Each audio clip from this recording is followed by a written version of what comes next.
Hoje, vamos mergulhar num livro que chacoalhou as estruturas da psicologia, Rocklands, de Liziu Jan Jacobs.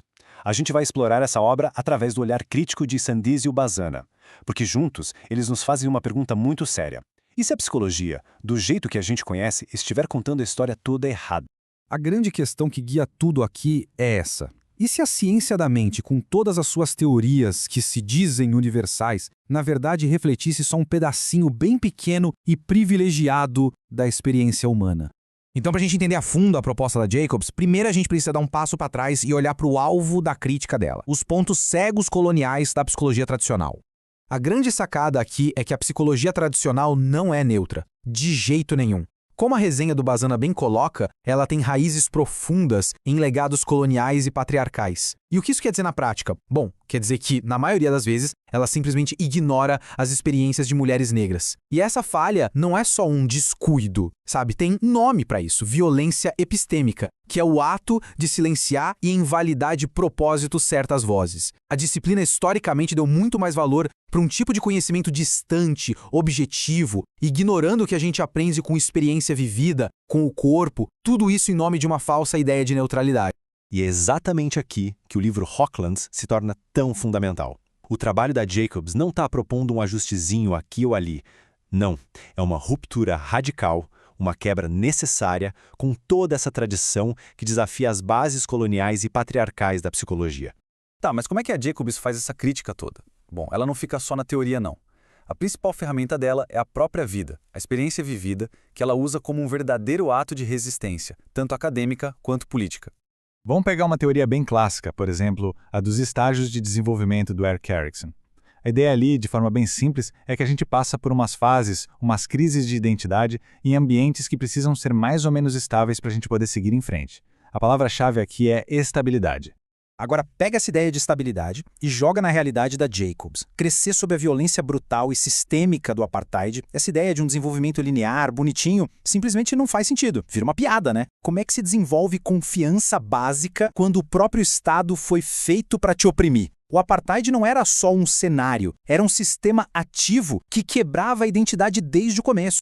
E é daí que vem uma das críticas mais geniais dela, que é sobre o tal do conceito de resiliência. A gente adora celebrar histórias de superação, como a do Cia Colise, como se fosse um triunfo puramente individual. Mas a Jacobs nos obriga a perguntar, o que a gente está celebrando de verdade? Ela mostra que focar no indivíduo acaba escondendo a violência do sistema que obrigou a pessoa a ser resiliente em primeiro lugar. Afinal, sobreviver não é a mesma coisa que curar. E celebrar a sobrevivência como se fosse só uma questão de força pessoal pode acabar normalizando a própria opressão.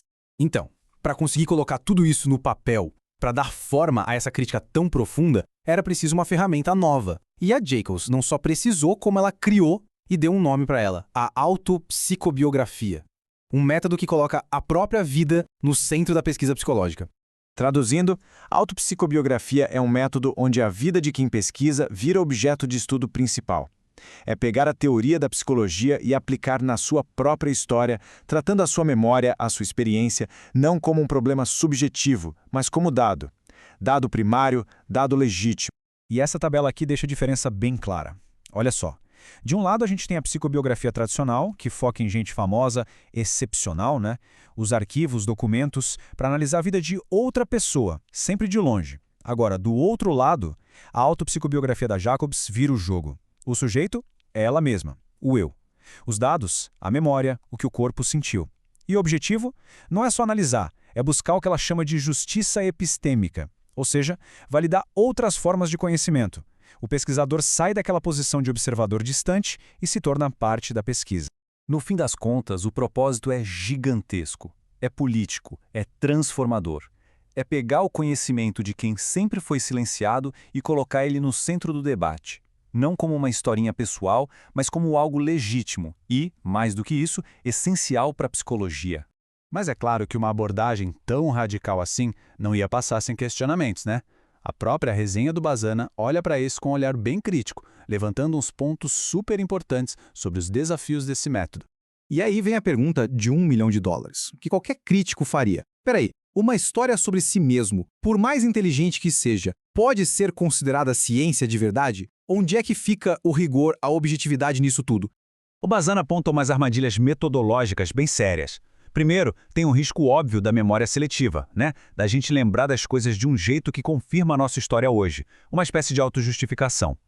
Tem também o viés de confirmação, que é quando a gente só busca as memórias que provam o nosso ponto. A resenha também aponta que falta uma metodologia clara. Como é que essas memórias foram escolhidas, verificadas? E por último, um ponto interessante.